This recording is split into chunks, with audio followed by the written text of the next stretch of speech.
Operacional. Las historias detrás de las historias de nuestras fuerzas militares.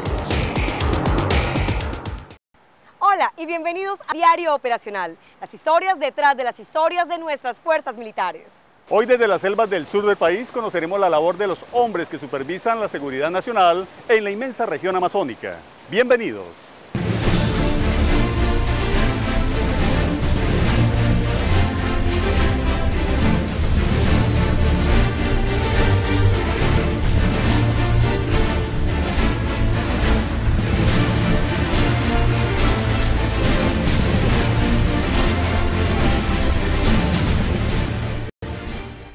La victoria de un equipo de trabajo no se debe al azar, se debe a un conocimiento exhaustivo de cada uno de los integrantes.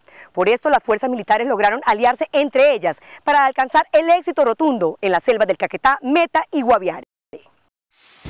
Las guerras, los conflictos y el enfrentamiento militar se han caracterizado por ser cambiantes, evolucionan con la rapidez de un combate y lo que un día es prioridad, al otro es secundario. Colombia es un país extenso, con amplias y diversas zonas que hacen del mapa político, estratégico y militar un sitio no solo difícil de explorar, sino con innumerables variables. Por esto las fuerzas militares de Colombia, a través del Comando General, encontraron la necesidad de crear las llamadas Fuerzas de Tarea Conjunta.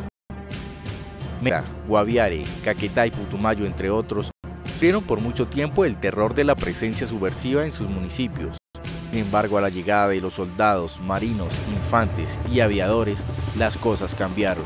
Esto le ha generado mucha confianza a las comunidades de San Vicente del Caguán, el hecho de que haya presencia de la fuerza pública en algunas regiones donde era completamente imposible circular y trabajar. 2003 fue el año clave, pues luego del fallido acercamiento para la paz, los terroristas habían utilizado los beneficios otorgados para hacer de esta zona un centro de delincuencia y atentados contra la población civil. 20.000 hombres con diferentes estudios, especialidades y experiencia en ciencias militares llegaron hasta la Arandia Caquetá y desde allí se consolidó el inicio de un nuevo concepto en las fuerzas militares, las operaciones conjuntas. Aquí no importa el arma que uno tenga, sino lo que importa es la especialidad que uno tenga. En este momento somos un grupo que se adapta muy bien para trabajar en cualquier situación. Sostener una operación de este tipo requería de toda la capacidad del Estado para evitar un fracaso. Aquí en el área de operaciones de la Fuerza de Despliegue Rápido, entonces yo por ejemplo tengo que, por la misma situación geográfica, por la misma situación del terreno, por las escasas vías de comunicación prácticamente inexistentes en el área de operaciones, para mí el apoyo de la Fuerza Aérea es fundamental. Fundamental para abastecimiento, fundamental para mover tropas. Esta área está cruzada por ríos tan importantes como el río Guayavero o el Lozada. Eso hace que, o esa configuración geográfica hace que sea necesario el componente de la Armada, en este caso la Infantería Marina. Para las operaciones que se desarrollan acá, que son esencialmente terrestres, que somos el componente fuerte y mayoritario, no podríamos ser tan exitosos si no tuviéramos el apoyo de la Armada y la Fuerza Aérea. Así se logró, y luego de que los terroristas tuvieran que enfrentarse en el pasado a un ejército, una armada o una fuerza aérea dependiendo su ubicación, ahora tendrían que hacerlo con todos ellos al tiempo. ¿Qué ocurrió en esta zona? ¿Por qué para ustedes son tan familiares nombres como San Vicente del Caguán, Cartagena del Chairá, La Maquena, la Unión Penella o el Doncello? La presencia de los grupos armados ilegales en esta región del país ha sido tradicional casi desde sus inicios en la década de los 60, cuando se asentó el terrorismo, el asesinato, el secuestro y evolucionó a los ataques indiscriminados contra la población civil. Sin embargo, no siempre fue así. Había un mito con relación a la guerrilla, siempre actuaba y nadie podía verlos. A partir de la zona de distensión, entonces sí logramos todo el mundo ver y conocer quién es la guerrilla. Sí, que hubo algunos momentos muy duros para la Macarena, pero que quizá esos momentos nos hagan fortalecer, y eso es lo que estoy viendo últimamente. Que la desesperanza corría campante por más de 3 departamentos, aquí llegó la muerte y no quería irse. Por cerca de 2 años, el imperio de la anarquía reinó y para sus habitantes no parecía regresar el orden y la legitimidad.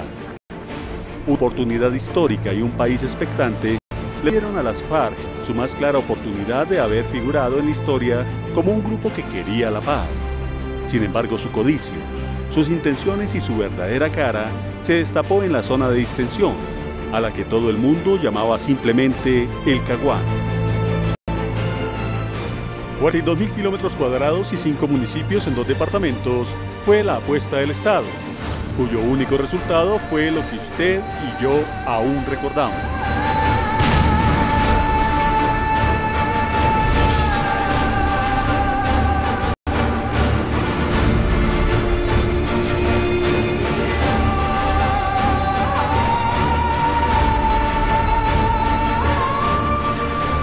Quienes antes eran considerados los más peligrosos terroristas, nunca se dejaban ver. Tenían una especie de leyenda sobre ellos. Para tristeza de los pobladores, dieron la cara, mostrando que todo lo que se decía sobre ellos era cierto.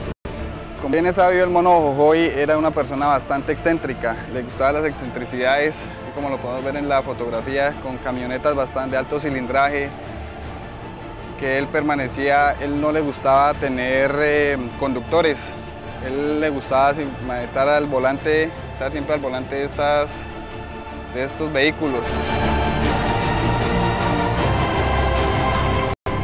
Muchos fueron los titulares de prensa, mucho lo que se dijo, y mientras un país veía por televisión la tragedia de la ilegalidad, sus habitantes vivían en carne propia un infierno peor que la misma presencia de una guerrilla fortalecida, ahora siendo el vecino con quien se debía convivir. San Vicente del Caguán fue un territorio utilizado para los diálogos por la paz y esa situación le creó al municipio bastantes dificultades al punto de generar un estigmatismo a nivel nacional e internacional. Fue así que nadie quería venir al Caguán, pues se decía que todos eran guerrilleros y que por aquí el asunto de la legitimidad nunca existiría. Luego de 13 años con una labor de 24 horas al día y 7 días a la semana, las instituciones legítimas regresaron para que sus habitantes conocieran el otro lado de una realidad que a veces parecía producto de la ficción. Hace unos años, hasta personalmente, la imagen que teníamos del ejército era totalmente diferente. Sin necesidad de venir a hablar mal de otros, nos han apoyado en eso, de que los muchachos adquieran nuevas oportunidades. Totalmente fuera de venir a hablar de que ciertos grupos, no. Se han mostrado siempre es como alguien que puede apoyarnos tanto en los procesos de formación como en los jóvenes en las diferentes necesidades que tengan. Sin necesidades que ni siquiera los han convocado a que tengan que prestar servicio militar. Cuando el gobierno perdió la fe en las buenas intenciones de los grupos terroristas para llegar a un acuerdo de paz, iba a entrar con toda la fuerza legítima. Esta no solo consistía en asuntos de armamento, tropas, soldados, aeronaves y buques. Esta vez la estrategia era combatir frontalmente a los grupos ilegales, de la mano de la protección a la población civil, que no tenía la culpa de la presencia de la guerrilla en sus territorios. Los departamentos fueron escogidos para adelantar la ofensiva militar más grande de la que tengan memoria muchos colombianos.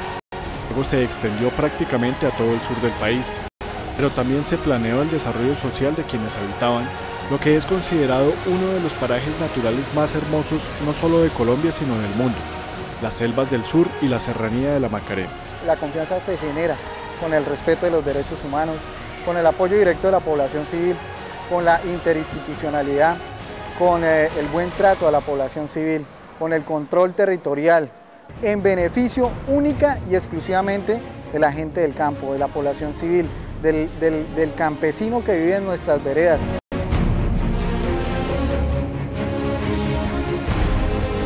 Tal vez esa fue la clave del éxito. Las fuerzas militares no solo pensaron en guerra, pero que más allá del poder militar se debía llegar con progreso, aprovechando al máximo los recursos de esta región. Por años se sintió abandonada a su suerte con la llegada de una guerrilla que nunca quiso concretar la paz. Estábamos desamparados un tiempo mientras que llegó el ejército. Cuando llegó el ejército para nosotros fue una gloria, la verdad que sí. Los sitios turísticos son indispensables para los ingresos de la región, pues luego de la guerra, la recuperación y la consolidación del territorio, era necesario dejar una fuente de ingresos legales, actualizada claramente por los educadores en la Macarena. No teníamos el personal como institución educativa, no teníamos el personal para ofrecerles las competencias. Entonces el ejército dijo, nosotros los apoyamos en transportar los tutores a la Macarena. El turismo se convirtió en una carrera. La Asociación de Guías de la Macarena se hizo realidad. Caño Cristales dejó de ser un espacio vedado para el mundo y regresó a las primeras páginas como una de las reservas naturales más espectaculares del mundo. El escudo guyanés, no sé si lo he escuchado hablar, viene desde Brasil, Guyana Francesa, Venezuela, y pues se dice que son de las primeras rocas que emergieron después del diluvio, o sea, es de la era del Paleozoico y es súper antigua. El agua es tan cristalina y tan pura que no tiene ninguna sal, ni nutrientes, ni iones, así que no es apta para el consumo humano. Y con La Paz no solo llegó la tranquilidad, llegó el empleo y la visita de extranjeros, aquellos que antes eran ahuyentados por cuenta del secuestro de las FARC, que amedrentaba aún a los más arriesgados aventureros que buscaban conocer una región famosa en el mundo entero por sus paisajes. Yo llevo mucho tiempo aquí, nunca he sentido ni la inseguridad ni nada de eso. Al principio sí me chocó lo que hablamos, de encontrar el ejército como, ¿será que no? Y ves que no, que simplemente es prevención, es control de la situación. Sorprende ver los paisajes, la tranquilidad, y ves lo contradictorio que es el destino, tratar de poner en este paraíso a un grupo de hombres perversos que pretendían usarlo como escondite para cometer delitos de toda índole. Ahora el compromiso no es solo de las fuerzas de seguridad del Estado, un trabajo en equipo del que nadie está dispuesto a dejar de ser parte.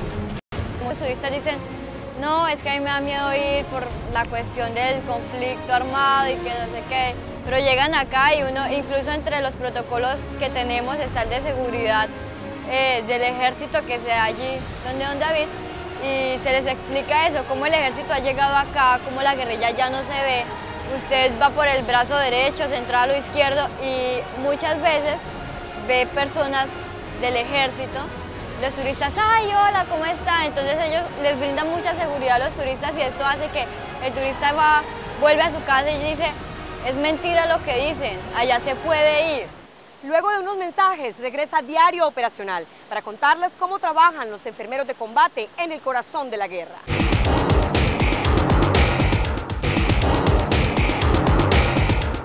Seguimos en Diario Operacional, las historias detrás de las historias de nuestras fuerzas militares. Hacer parte de estas operaciones militares requiere de compromiso y organización para dominar tierra, agua y aire en terrenos hostiles a la reconciliación y a la paz. Este era el lugar donde los secuestrados existían, donde existían las jaulas. Este es el momento en que ya todo eso desapareció, ya se están borrando las huellas de todo ese pasado funesto para la historia de Colombia. Ya como podemos ver, existe lo que es el pabellón nacional, que es izado todos los días por los soldados del Ejército de Colombia. Estas imágenes impactaron no solo a la opinión pública nacional, sino al mundo entero. Los abusos de una guerrilla envalentonada y soberbia demandaron de la sociedad un trabajo en equipo para la recuperación de este territorio y fue así como el Ejército, la Armada Nacional y la Fuerza Aérea Colombiana se desplazaron para recuperar esa zona que, más allá de la distensión, encarnaba el significado de terror para cualquier ciudadano de bien. Luz de lamentables recuerdos por los vejámenes a los que fueron sometidos hombres y mujeres de bien fueron recuperados y hoy son parte de las bases militares que a lo largo de todo el sur del país hacen presencia y evitan el regreso de esos tiempos oscuros en la historia reciente. Tierra, ríos y aire, los soldados, infantes de marina y aviadores han aportado en las operaciones conjuntas, esas que se convirtieron en el peor dolor de cabeza de las FARC, porque unas tropas fortalecidas y simultáneas en operaciones militares terrestres, aéreas y fluviales logran resultados que hasta hoy se han demostrado como de inigualable efectividad. La primera recompensa es la satisfacción con el deber cumplido.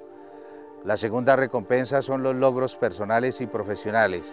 Y la tercera recompensa es poder llegar un día a nuestros hogares en un país lleno de oportunidades y un país en paz. Cuando el corazón está en guerra se genera una atmósfera con mucha hostilidad y sus alcances son múltiples, porque la muerte o el dolor de un compañero aquí se siente como propio. Sin embargo, una operación militar tiene riesgos.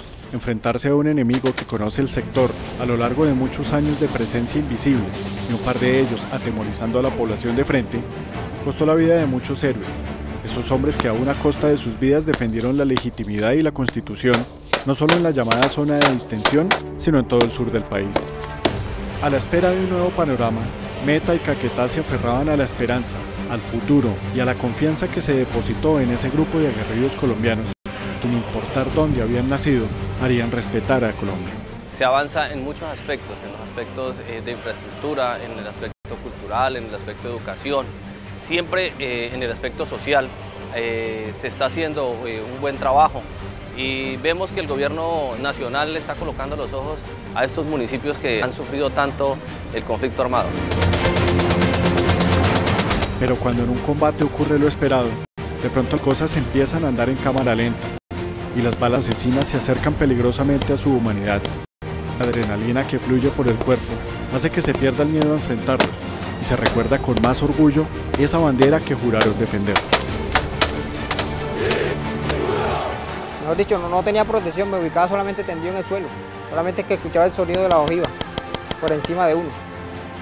Y había bastante montonera de guerrilla porque se escuchaba bastante poder de combate, pero nosotros pues, el destacamento de nosotros contaba con 4 ametralladoras y gracias a eso logramos replegar la acción del enemigo. Entonces fue necesario también el apoyo de la Fuerza Aérea porque nosotros nos tocó llamar el helicóptero que nos viniera a apoyar, porque el enemigo estaba era bastante y nosotros éramos más poquitos. En estos casos, cada unidad cuenta con un enfermero de combate con un papel fundamental, pues además de prestar los primeros auxilios a un herido por acción de una bala enemiga, es el encargado de mantener con vida en las condiciones más adversas a sus compañeros. En medio de las selvas y empuñando un fusil con una mano y teniendo con la otra la pericia necesaria para canalizar un paciente en el fuego cruzado, los enfermeros de combate cumplen un papel fundamental tanto para los soldados como para los enemigos de la paz. Y es contradictorio. Las militares de Colombia entrenan hombres para preservar la paz y la vida, sin importar a quién deban atender. Atender una guerrillera que en medio del combate pues, fue herida. Entonces ella se escapó del grupo de ellos y nos la encontramos nosotros. Entonces ella, la reacción que tuvo fue tirarse encima mío y abrazarme, creyendo de que yo de seguro la iba a matar. Le dije que tranquila, que no se preocupara, que nosotros no estamos para matarlos, sino para servirles. ¿Y no son remediables en el fragor de la guerra? ¿Qué camino tomar cuando su próximo hospital se encuentra a 400 kilómetros de distancia? El de combate tiene una gran responsabilidad, pero la guerra tiene una característica: es implacable. Cuando los errores militares se cometen, generalmente son los últimos, pues la delgada línea que divide la vida de la muerte se vuelve aún más estrecha cuando las fuerzas militares deben enfrentarse a los grupos terroristas y defender la soberanía de nuestro territorio nacional. Las cosas se salen de control en el área de combate.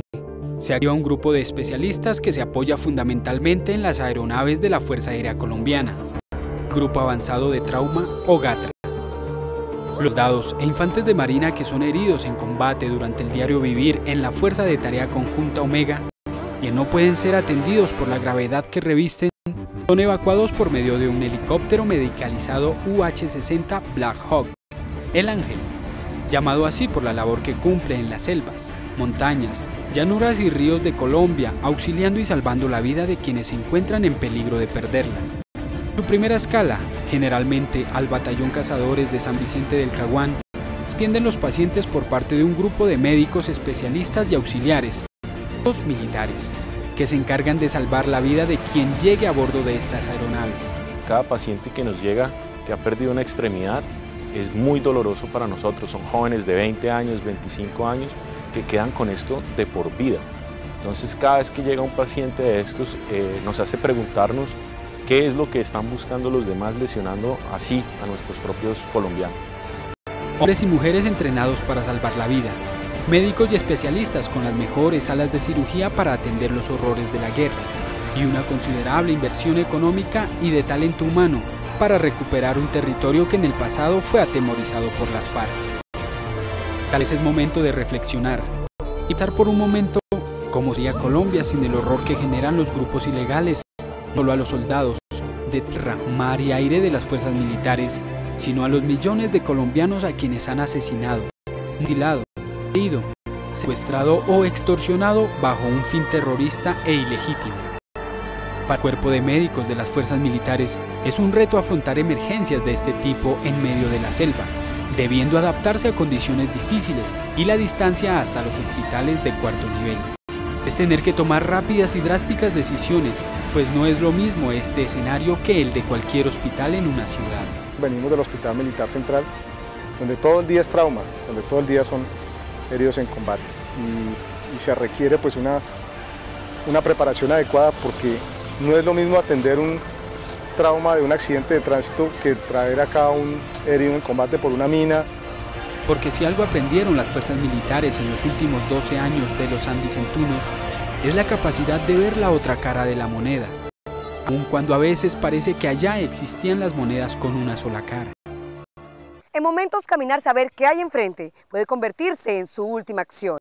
Acompáñenos luego de esta pausa. Estamos en Diario Operacional, las historias detrás de las historias de nuestras fuerzas militares.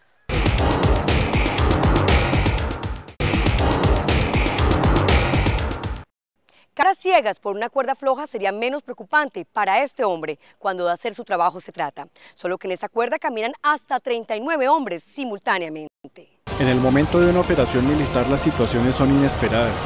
Sin embargo, alguien debe ser el primero que dé el paso en el registro, pues las inmensas selvas de Colombia son un terreno desconocido para cualquiera que incluso las haya caminado una y otra vez. Es el primer hombre de la patrulla, es el hombre que va guiando el resto de los que vienen hacia atrás, o sea, de los que se van desplazando en la hilera. No es claro qué motiva a estos hombres a ser la cabeza de un equipo que va dispuesto a entrar en combate, aún a sabiendas de que posiblemente él sea el primero que caiga a causa de las acciones violentas de los terroristas. Como en cualquier trabajo, el compromiso y la pasión es fundamental para desarrollar sus funciones, porque no todos nacieron para esto.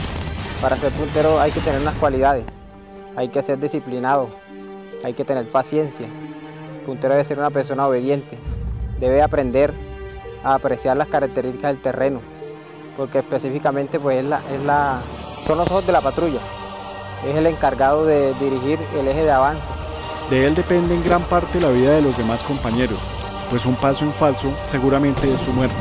Estar en el primer puesto es tener un pie literalmente del otro lado. Hicimos un desembarco aéreo en las sabanas del Yarí, fuimos contra un cabecilla de aquí del frente Yarí y el objetivo pues no estaba donde llegamos, la guerrilla ya se había corrido de ahí. Entonces lo que hicimos fue cuando llegamos y registramos, pues no encontramos solamente el campamento, pero ya estaba abandonado.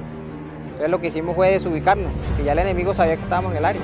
Luego de exigirse al 100% de sus sentidos, llegó un momento que no sacará de su mente. Doloroso porque esta vez no le tocó a él. Peor aún, le tocó a su amigo. Iba a ubicar la posición donde me iba a ubicar. Entonces yo llegué y pasé. Lógicamente, ya estaba el miedo, pero pues yo pasé por cosas de mi vida, a mí no me pasó nada. Yo era el primer hombre, a mí no me pasó nada. Yo llegué y me paré y ubiqué un sitio y dije, sí, aquí me puedo hacer. Aquí tengo este campo de tiro. Él que venía detrás mío, el contrapuntero, también llegó y se paró. Yo le hice la seña de que aquí estaba bien el sitio. De ahí todo el mundo hizo el alto y les dije, aquí está bueno. Entonces cuando él se paró detrás de mí, ya estaba parado en la mina. Cosa que ni él, ni yo, ni ninguno de nosotros sabía. Cuando él levantó el pie para que se iba a voltear, la mina lo levantó y pues desafortunadamente le mochó la pierna derecha y las esquirlas le cayeron en esta pierna también. Ningún entrenamiento será suficiente para poder enfrentar la herida de un amigo. La lealtad, el honor y el compromiso de estos hombres se llevan en la sangre, en la vocación de servir, y es por eso que estas situaciones los afligen, porque antes de ser héroes, hombres de acero o como les quieran llamar, son humanos. Es que sienten, que tienen amigos, que se convierten en familia y definitivamente la familia lo es todo para uno. Que luego de tanto sacrificio, tanto sudor y tanta sangre que ha corrido en la Fuerza de Tarea Conjunto Omega desde su creación, sus habitantes caminan tranquilos, libres y preocupados por el desarrollo de la región, pero no por la seguridad que es el intangible más valioso de cualquier sociedad. Es decirle a toda una Colombia que aquí vivimos en un territorio de paz, que aquí no existe delincuencia común, que aquí se puede trabajar de la mano con la gente de la Macarena. Seguramente usted frente a la pantalla tendrá otra perspectiva de esa Colombia más allá de las grandes ciudades. Yo soy Rubén Darío Bonilla y queremos invitarlos a que sigan en contacto con nosotros. Este y todos nuestros programas también los pueden ver en la página de internet del Comando General de las Fuerzas Militares. Síganos en Facebook, Twitter y en YouTube. Yo soy Janet Ramírez y los invito para que nos reencontremos en una próxima emisión. Hasta entonces.